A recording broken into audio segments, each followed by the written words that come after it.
Benvenuti su Minty Taro. Oggi continuiamo la serie sulla magia degli elementi e vedremo in particolare l'elemento aria. Abbiamo con noi anche questa volta Mirra che vuole farci appunto compagnia. Se volete avere una visione diciamo più generale di cosa siano gli elementi e di cosa sia la magia legata agli elementi, vi consiglio prima di vedere un altro video, il primo di questa serie, di cui posterò il link qui sopra. Prima di iniziare comunque mi presento per chi non mi conosce. Sono Ales di Minty Taro, sono una tarologa ma anche una coach di sviluppo intuitivo. Infatti insegno a riconoscere e a padroneggiare i propri doni intuitivi in modo da poterli utilizzare come una guida della nostra quotidianità. Uso come strumento principale, oltre a varie altre pratiche esoteriche e spirituali, i tarocchi, che considero un elemento di eccellenza per appunto sviluppare e comunicare con la nostra intuizione. Detto questo, gli elementi aria, terra, acqua e fuoco sono elementi esoterici che sono legati proprio all'esoterismo occidentale, hanno origine nell'antica Grecia, nella filosofia dell'antica Grecia, e poi sono stati sviluppati in ambito ermetico e filosofico di stampo neoplatonico. L'elemento aria in particolare è quello connesso alla nostra sfera mentale e alla nostra mente conscia o ego. È quindi l'elemento che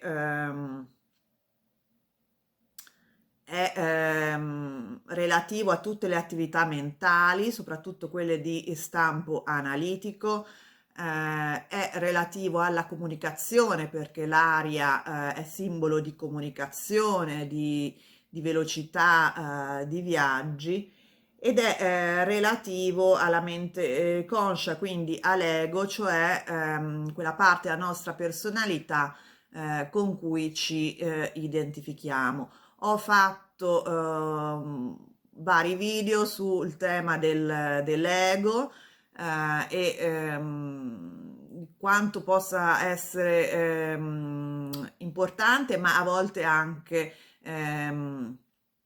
complicato perché può appunto creare dei problemi sia a livello di personalità sia a livello di intuizione. Posterò sempre i link qui sopra. Comunque, come gli altri elementi, anche l'elemento aria è bene che sia equilibrato, bilanciato, perché nel momento in cui è bilanciato noi riusciamo ad avere appunto chiarezza nella nostra testa, quindi una chiarezza mentale, una capacità di decidere, una capacità di pianificazione delle nostre azioni per ottenere degli obiettivi specifici, una capacità di analizzare noi stessi, la situazione in cui ci muoviamo, dei problemi che dobbiamo affrontare, quindi trovare delle soluzioni. Ci dà l'elemento aria importante perché ci dà focus, concentrazione, riesce appunto a canalizzare la nostra mente conscia verso degli obiettivi specifici. Se però è in difetto, vuol dire che invece di chiarezza mentale abbiamo confusione mentale. Siamo indecisi, non riusciamo a decidere, non abbiamo fiducia in noi stessi, abbiamo una bassa autostima,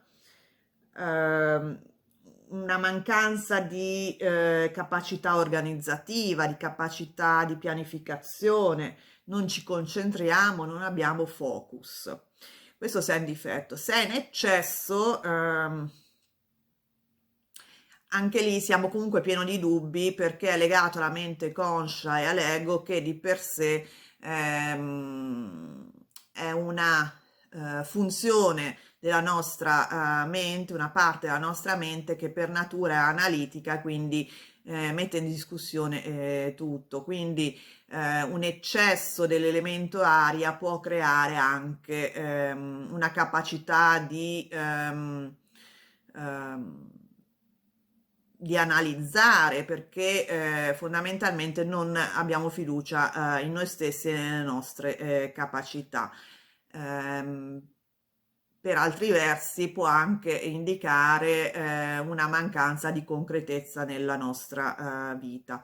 Comunque vi consiglio appunto di vedere video che ho fatto in precedenza, di cui posterò il link, dove vado più a fondo sul concetto dell'ego e di quanto possa appunto creare dei problemi nella nostra vita se appunto è troppo grande. Quindi l'elemento aria in magia viene fondamentalmente utilizzato per ottenere, per raggiungere degli obiettivi in modo veloce e soprattutto legati ai settori della comunicazione, dello studio, dei viaggi, della chiarezza mentale, per ottenere dei cambiamenti nella nostra vita. In generale l'elemento aria è legato in magia a tutte le pratiche divinatorie, soprattutto quelle che utilizzano dei sistemi ben precisi, come per esempio l'astrologia, la numerologia, la geomanzia. È legata alla pratica di visualizzazione, che è una forma di magia legata appunto all'elemento aria, e alla forma di magia legata al potere delle affermazioni. Quindi la stessa pratica, a volte si può dire che la stessa pratica della lettura dei tarocchi è legata all'elemento aria, in quanto appunto ci permette di avere chiarezza mentale su noi stessi, ci permette di costruire i nostri obiettivi, di capire i nostri obiettivi, ci aiuta a capire come raggiungerli e quindi sicuramente già il mazzo di tarocchi è un simbolo dell'elemento aria. Come integrare nella pratica l'elemento aria in magia, in atti magici? Beh, ci sono varie corrispondenze tra l'elemento aria e altri elementi, altri simboli che appunto se vengono integrati nei nostri atti magici come ingredienti, come tempistiche, eccetera, per un certo verso fanno sì che l'elemento aria sia incluso nell'atto magico e quindi faciliti l'efficacia dell'atto magico nella tempistica, per esempio, perché dà un elemento di velocità e anche se appunto la finalità dell'atto magico è relativo all'elemento aria, quindi viaggi, cambiamenti, comunicazione, chiarezza mentale, eccetera, quello che ho detto prima. Dunque, per esempio, la direzione legata all'elemento aria è l'est, che vuol dire che se noi poniamo il nostro altare o comunque piano di lavoro dove vogliamo fare il nostro atto magico orientato a est, questo già integra l'elemento aria. Se facciamo il nostro atto magico all'alba, questo è appunto il periodo della giornata che è legato all'elemento aria. coprire il piano di lavoro, l'altare con un foulard di colore giallo o celeste, va benissimo perché sono i colori legati all'aria.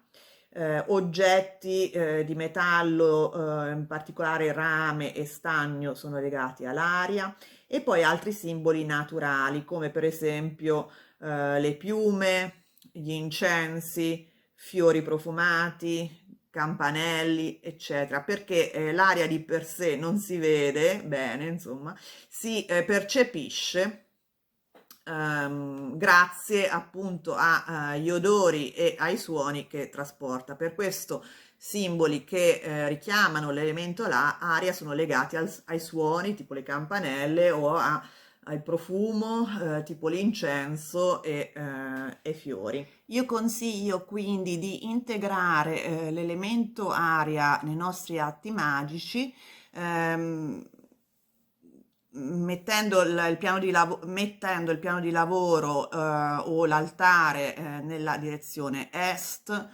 coprendolo con un foulard giallo o celeste. Ehm, Consiglio anche di appunto utilizzare i vari simboli naturali menzionati prima dell'elemento aria in una forma a cerchio, e poi scrivere la nostra intenzione, il nostro desiderio, il nostro obiettivo che vogliamo ottenere su un foglietto di carta.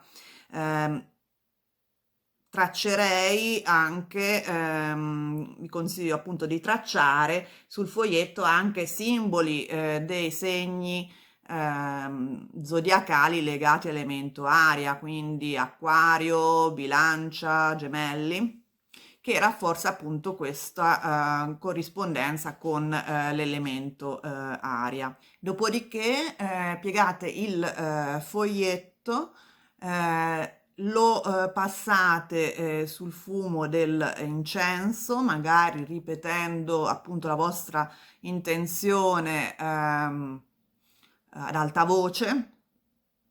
Poi potete lasciarlo al centro del cerchio formato appunto con i simboli dell'elemento aria, con una pietra sopra, tipo il quarzo ialino.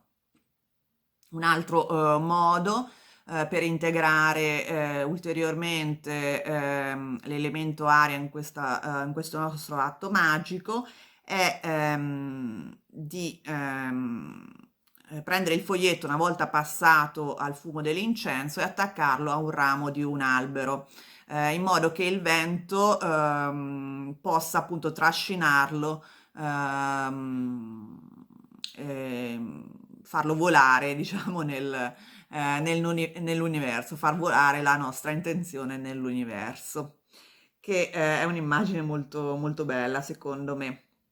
Bene, spero che questo video vi sia stato utile. Se avete domande o dubbi, fatemi sapere, scrivetela nei commenti, fatemi sapere se avete già utilizzato l'elemento aria nei vostri atti magici, com'è andata. E se vi è piaciuto questo video vi invito a mettere il like e a condividerlo con chi può essere interessato a vederlo. E noi ci vediamo presto. Ciao!